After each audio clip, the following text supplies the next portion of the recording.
layered, and complex.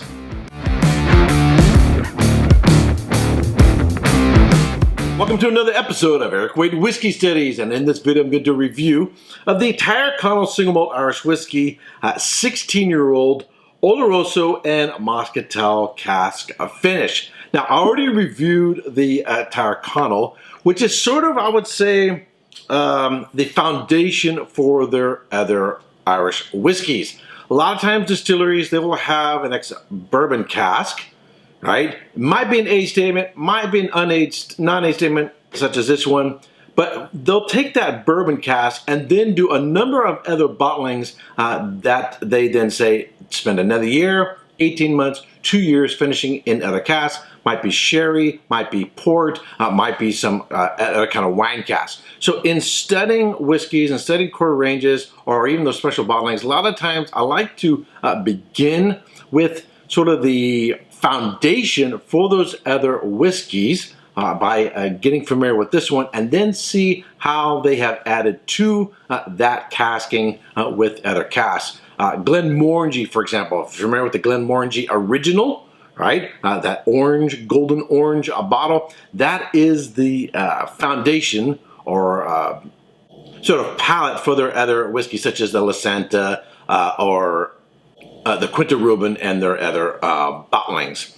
Same sort of thing going on here as well. So if you're going to buy, I would recommend, if you're when you get these whiskeys, if you're going to buy a more expensive bottle, such as this one, that you also get a bottle of the Tyrconnell, anywhere $42 to $49 to get to understand the sort of foundation and baseline. And I think it also, because it's going to be about half the price of the special bottles, give you a better appreciation for this whiskey as well. But before I get into this one, here are my notes. The Tyrconnell 16-year-old Oloroso and Moscatel Cask Single Malt Irish Whiskey was produced by Kilbeggan Distilling Company at Cooley Distillery, located in the foothills of the Cooley Mountains in County Louth. Cooley Distillery is owned by Beam Suntory. The whiskey has been double distilled. It's aged 16 years in American white oak ex-bourbon barrels, finished in Oloroso and Cherry cask and Moscatel wine cask from Andalusia, Spain. It's bottled at 46% alcohol by volume and sells for about $99 in my neighborhood. So if you're not familiar with Moscatel, Oloroso is one of the types of sherry, along with Fino, Amontillado, Palo Cantado, and Pedro Jimenez. Moscatel is another grape that is used for making a sweet fortified wine that may also be added to sherry. So Pedro Jimenez, PX, is added to other sherries to add a little bit of sweetness to it, and Moscatel is used in a similar fashion.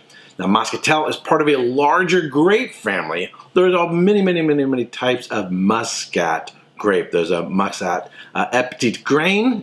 I know I'm probably mispronouncing that.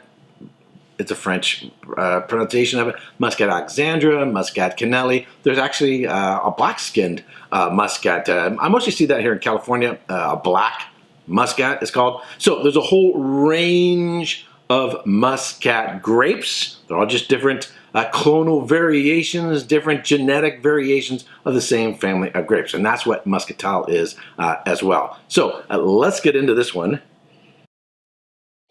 Now, this is a really interesting whiskey, because they've taken two different casks. They've taken that Oloroso sherry cask, which if you're, a Scotch lover, I'm sure you're familiar with Oloroso, which tend to give you the black figs, dates, raisins, those black fruit notes. Then Moscatel, if you've had a Muscat or Muscat Canelli or Muscat Alexandria wine, typically gives you a lot of floral notes, citrus, orange, lemon,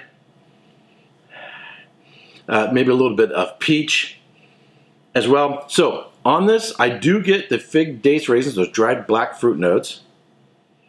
I get that. It actually reminds me of a Tootsie Pop, in which you have a chocolate center, and it's you got that candied orange on the outside. You get something like that. Get some vanilla. The maltiness sort of shows up on the back end. Minor notes of spice. All right, on the palate. Really nice. One more.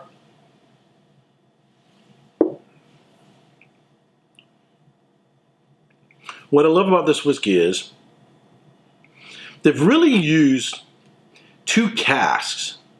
In terms of flavor profiles, two different fortified wines, an Oloroso sherry and a Muscatel, that are sort of polar opposites. One is a dark, fruity character. The other one is a lighter citrus character. And what happens is neither one gets lost or drowns out the other. They play really well together, but almost in sort of a yin and a yang fashion, or a sweet and savory fashion. They play opposites of each other.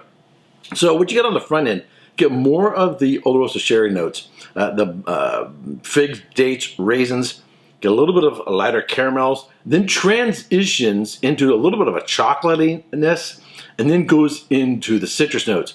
Definitely orange, some lemon, a little bit of bergamot, and that chocolate note still sticks around. You get the vanilla and lighter spices.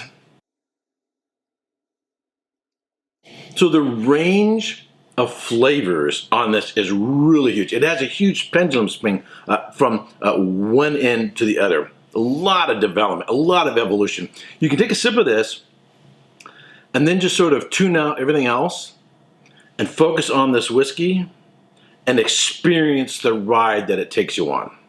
Really, really nice. Now, for me, this, the core range, the traditional, is going to be an everyday drinker, not just because of its price range being under 50 bucks, but because of the basic flavor profile. This is, for me, this is just a personal thing, it's sweeter than this. It's on the sweeter side. It's almost dessert-like. So for me, this is a whiskey I would have after dinner, perhaps even as a palate cleanser. If you have something real spicy, perhaps some Asian food, some Indian food, some pesto, something sweet like this acts as a really nice palate cleanser, sort of like having sorbet or ice cream after a real spicy or garlicky dinner. This has a similar play, sort of like a piece of candy after dinner. It's just something sweet. It's going to cleanse the palate, and it's really, really enjoyable ride. So for me, this is a more dessert type whiskey rather than something I'm going to come home from work and have this. Now, you can drink it anytime you want. I'm just saying, for me, it fits in that sort of flavor category. It also has some elegance. It's not just a mouthful of sugary sweetness. It has a lightness to it.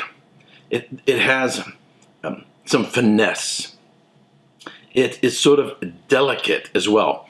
It's not a big punch in the face, and yet it has plenty of depth of character. So it's really, really an elegant whiskey with a lot of finesse, a lot of layers, an absolutely superb whiskey. As you saw there, about $100. There are probably a lot of other whiskeys out there. In fact, look at some of your higher end Glenmorangies that this would be a similar play to, and yet it's under $100. So I think it's got some good value there too. What am I give it in terms of a score? I'm going to go solid 92 points. Solid 90 points. I think this is an absolute fantastic whiskey, but it's also going to be in which it's going to be for certain occasions when I'm in the mood for that type of flavor profile. Alrighty, if you like watching my videos, you have not yet subscribed, I would ask that you subscribe and ring the bell to be notified when I go live. And if you're one of my patrons, I want to thank you very much for joining my little group and supporting this channel. Alright, until next time, cheers.